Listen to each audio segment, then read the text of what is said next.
On today's show, the LA Clippers have won 6 of their last 9 games, 6-3 since they made the change of putting Russell Westbrook on the bench. But what's the one thing that they seem to lack? That's consistency. Why are the Clippers so inconsistent right now?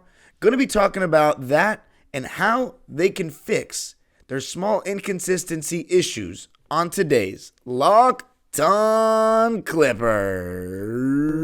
You are Locked On Clippers, your daily Los Angeles Clippers podcast, part of the Locked On Podcast Network, your team every day.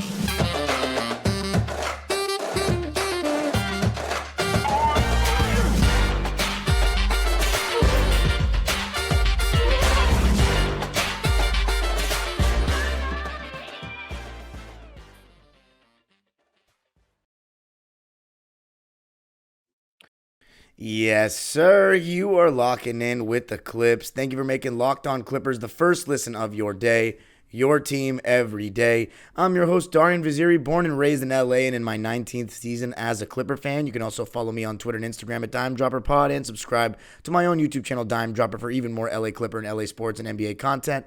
And Locked On Clippers, free and available wherever you get your podcasts, including YouTube. Or I want you to let me know in the comments, what is the biggest thing stopping the Clippers right now from being consistent? Let me know in the comments. So, in this episode, we're going to be talking about those things, and I think it begins with the team intensity defensively, and then our two best players, Paul George and Kawhi Leonard, and of course, James Harden. Now, before we get started, this episode is brought to you by Game Time. Game Time takes the guesswork out of buying tickets. Download the Game Time app, create an account, and use code LOCKEDONNBA for $20 off your first purchase. You can even get tickets up to an hour after the game has begun. All right, let's get to it. So a new week in Clippers basketball. The in-season tournament knockout stages are giving the Clippers a couple days of extra rest. Wednesday will be our first game of the week. So we got Monday off, got Sunday off, and got Tuesday off. So 3 days off, especially when Kawhi Leonard and Paul George have played every single game.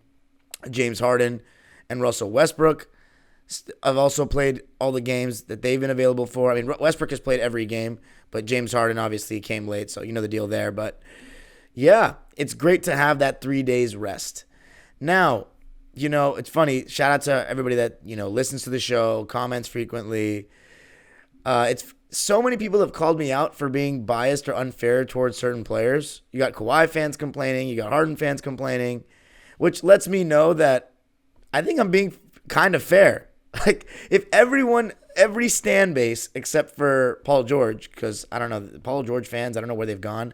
But if everyone's complaining that I'm being harsh on their favorite player, to me, that just means you just don't like hearing criticism about your favorite player, and I'm being fair in what I see. Like, you know, we might evaluate performances differently, but if everybody is complaining, then that means there's nothing consistent, which means that I think I'm being fair. So let's talk about, speaking of consistent, let's talk about why the Clippers can't seem to build consistent habits. And the first thing is just the intensity defensively on a night-to-night basis. Now, I want to just say this.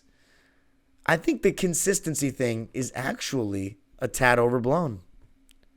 So my two takeaways are this. One, the consistency is a tad overblown right now. And two, it's the defensive intensity. My two favorite words. Let's start with why I think it's being overblown a bit. The team that started together, the James Harden, the Big Four plus Zoo starting lineup, that was a disaster.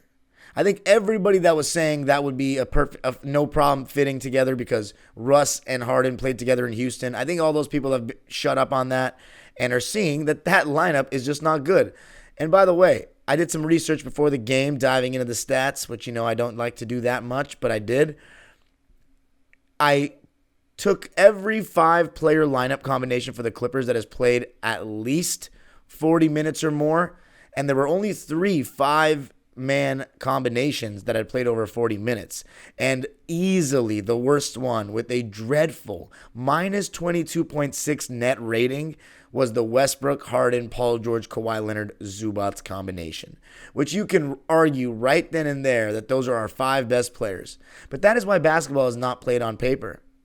Basketball is played on the court, and fit matters, chemistry matters.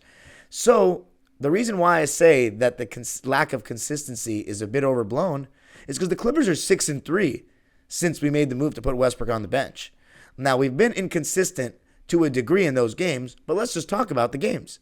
Houston, that was the first win, kind of took the monkey off of the back. We beat San Antonio twice in a row, took care of business there. We lost to New Orleans, and I don't think that was like a lack of effort thing. I think New Orleans is a bad matchup for the Clippers. We don't have much of an answer for Zion. They have good bodies to throw at Kawhi and Paul George, and James Harden wasn't really looking at the basket, and Russ had a really bad game. Then you play Dallas, and you get a totally different effort than that Pelicans game, but you also just get a really bad performance from the opposition. You know, as fans, Clipper fans, we always look at how our team plays because we're looking at it from analyzing our offense and defense, our rebounding, every little aspect of the game from our side. But when you just look at it from a neutral perspective and you're watching the games without bias, anybody could tell you that New Orleans and the Clippers was a competitive game between two teams that were playing decently. Pelicans' case, they're playing well. But there was no team that played awful or anything like that. That Dallas game might have been the worst game of the Mavericks season as we sit here talking to each other right now. I think that Mavericks game may have been the worst game of their season. So there's two sides to things. The Clippers had maybe their best one of the season against Dallas, either that or the Sacramento game. But Dallas also played really bad. Nonetheless, the point is, at that point, we're 4-1 with the new starting lineup. Then we lose to Denver, which was just catastrophic. I have no excuse for that one. And then you see the win against Sacramento, where you're like, oh my God, this is night and day. And then you lose to Golden State, which I don't think was that bad of a loss. It was just a very frustrating loss because of the way Paul George played, in my opinion, and the way Ty Lue made some questionable decisions, like going 4 guards at the end of the third quarter, not ending with Zoo, ending with Russ, Harden, Kawhi, and Paul, even though Harden wasn't having a great second half. So that was tough, and then we bounced back with that win against Golden State. So we're at 6-3, and if we're being real, we've had 2 games where we're like, what team is this? And that's that's the Denver game and the New Orleans game. But to be honest, now that I'm thinking about it, it's really just the Denver game. I feel like if we won that game, we wouldn't have this loud of a discussion about what team's going to show up.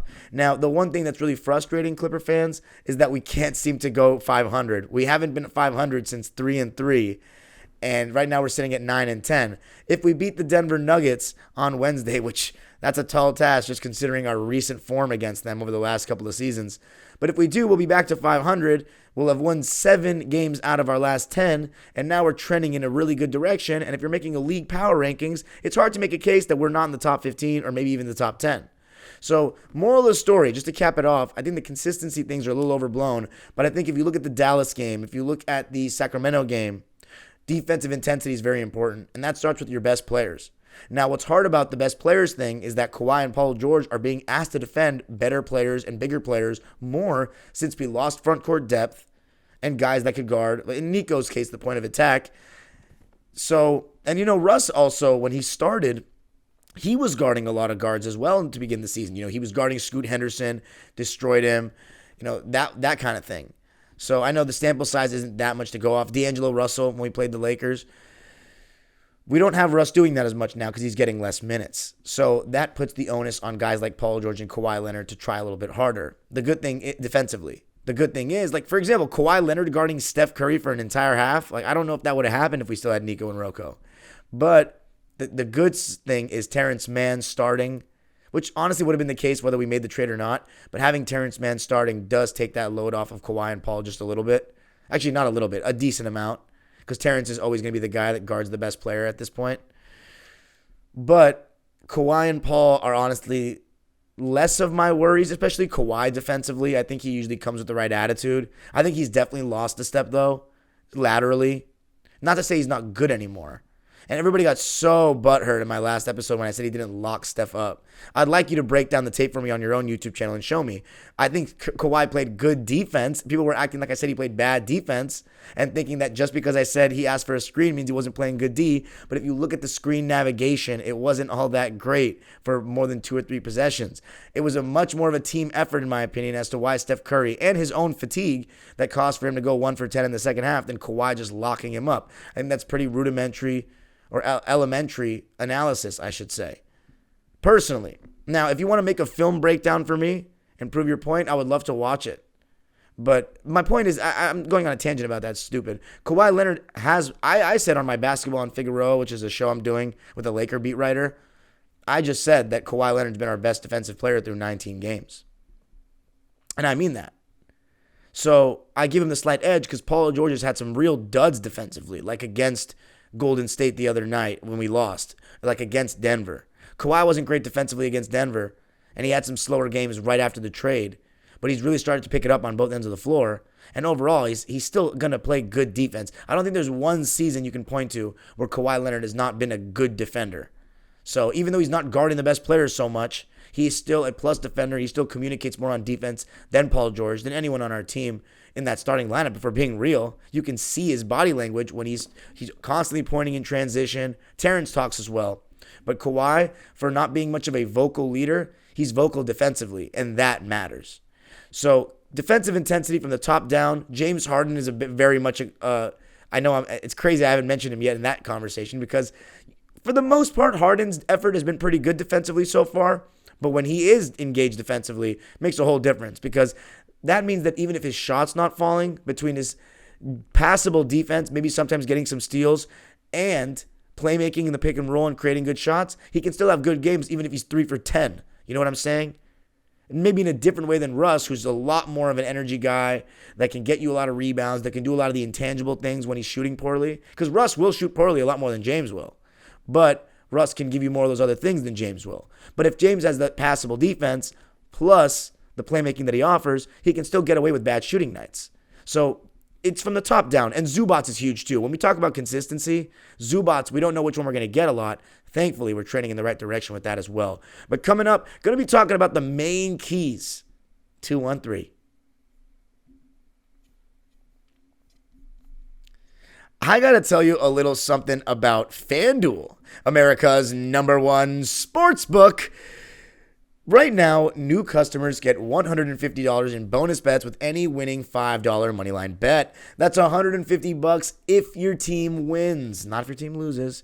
If you've been thinking about joining FanDuel, there's no better time to get in on the action. The app is so easy to use. There's a wide range of betting options, including spreads, player props, over-unders, and more. So visit FanDuel.com/lockedon and kick off the NFL season or participate with the NBA or NHL season. FanDuel, official partner of the NFL.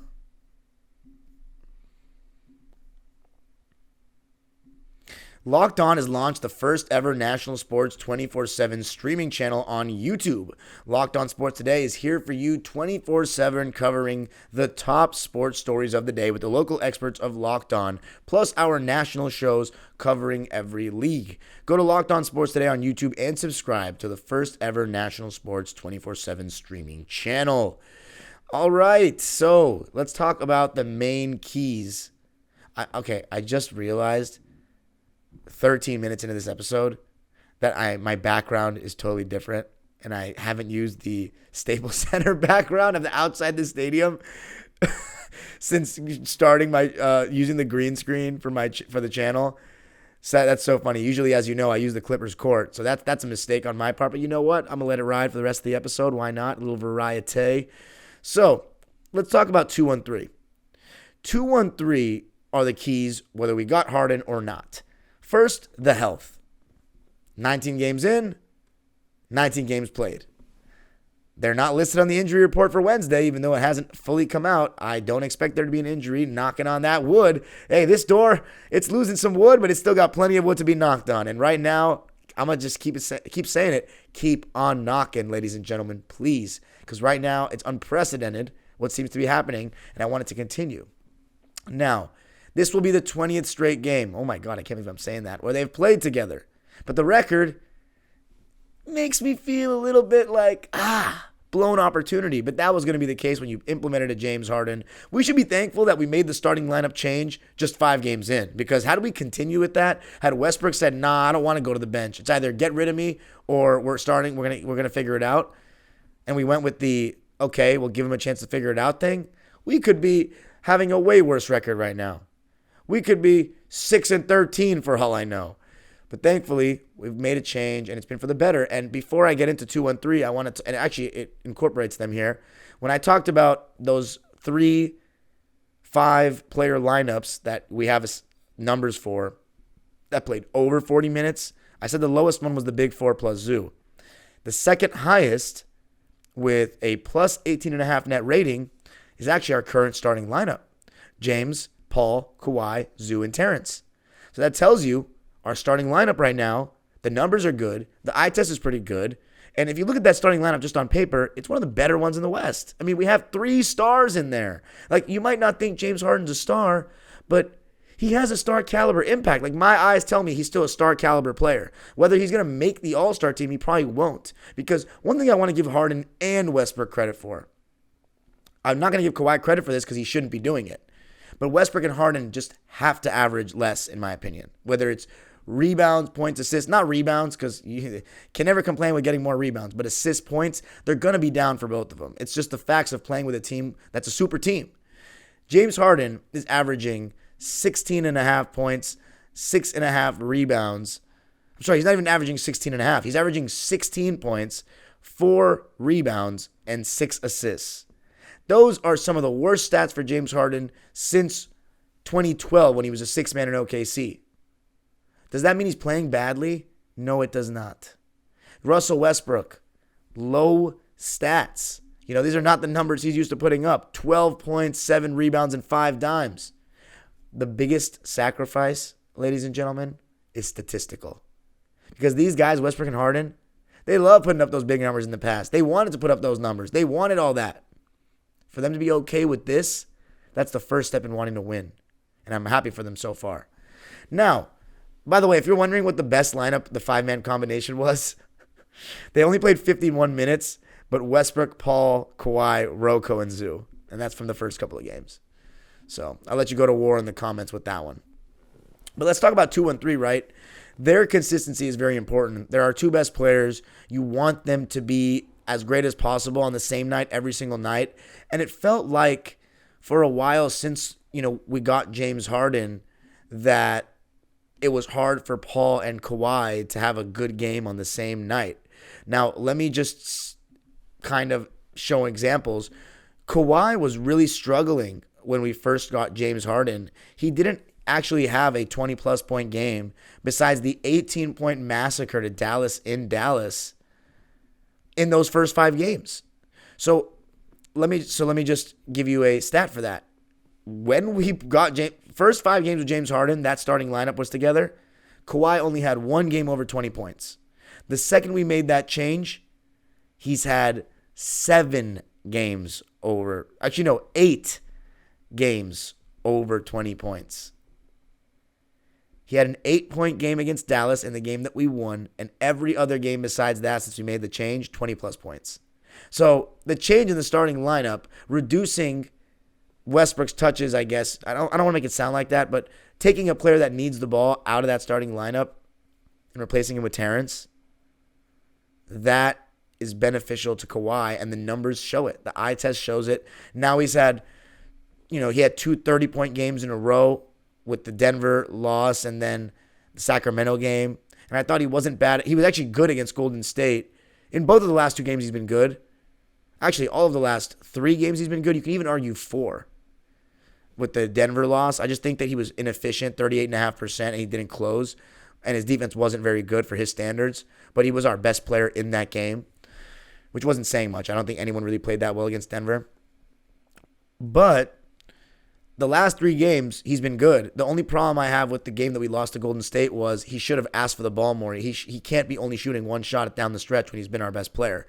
But besides that, my point is he's been a lot better and more consistent since we took Westbrook out of the starting lineup and reduced the clunkiness, made it simple. We have 3 guys that need the ball, 3 guys that want the ball, and we have 2 guys that can feed off their plate in Terrence and Zoo. Paul George, he's going through, before that last game, he was going through a little bit of a rough patch. He had a terrible game against Denver. He had a bad game against Golden State in the one that we lost. Against Sacramento, he played pretty well, but he was a little iffy shooting-wise. But I'll say this. I think one thing that unlocks Paul George and Kawhi playing well on the same night is actually the aggression of one James Harden. And coming up, I'm going to be talking about what I mean when I say that. I got to tell you a little something about Game Time. Game Time is the best place to get great last-minute deals on tickets. You shouldn't have to worry when you're buying tickets to your next big event. Game Time is the fast and easy way to buy tickets for all sports, music, comedy, and theater events near you. It takes the guesswork out of buying tickets. Game Time has deals on tickets right up to the start of the event and even an hour after it starts. Find exclusive flash deals and sponsored deals on tickets for football, basketball, baseball, concerts, comedy, theater, and more. Just download the Game Time app, create an account, and use code LOCKEDONNBA for $20 off your first purchase. Terms apply. Again, create an account and redeem code LOCKEDONNBA. That's LOCKEDONNBA. So there's 2 N's back to back for $20 off. Download Game Time today. Last minute tickets. Lowest price guaranteed. All right, so let's talk about the last step in making the Clippers consistent and having Kawhi and Paul George have good games on the same night, which obviously wasn't really a problem when we had Westbrook in the starting lineup, but we don't have Westbrook in the starting lineup anymore, and I'm not going to beat a dead horse by saying we should make a change when we're actually doing really well with Harden in the starting lineup right now. Sorry, Westbrook fans. But James Harden has improved the situation with his last couple of games actually looking for his own shot. Because before, it felt like he was getting the ball to PG and Kawhi here and there. But when he's not looking for his own shot, it makes him having the ball more than anybody, because he does have the ball touches-wise and time of possession-wise more than anyone. It makes it pointless. It's like you're taking away from Paul George and Kawhi. You're not making their life easier because you're dribbling so much and you're not even looking to score. So you're not actually creating as many advantages or as significant of advantages that you could be if you were looking to score. Because if Zubac is going to come set a screen, you have to, like the way the NBA works now is the new point guards, the new age of point guards, they leverage their scoring ability in the pick and roll. And then when teams take that away, then they use their passing ability, and now it's so much easier to get open shots because the spacing, so the reads become easier, the windows become larger to make these passes. So it puts the defense in a much harder position. And of course, there's a lot of games where some teams just don't bring it defensively because it is so hard to guard. And that has to do with rules as well and stuff like that. That's another conversation. The point is, James Harden, when he's looking to be aggressive, that has made the difference. And it started with the Sacramento game. The Sacramento game, James, in my opinion, that was his best game as a Clipper. That's been his Clipper high so far, was 26 points against the Kings. And you've seen how many double-digit shot attempt games did Harden have as a Clipper before these last 3 games? Only 3. He shot 12 times against Memphis, 15 times against Denver, and 11 times against Houston. Besides that, single-digit shot attempt games, including 2 straight 2-for-8 games in the back-to-back we had against New Orleans and Dallas.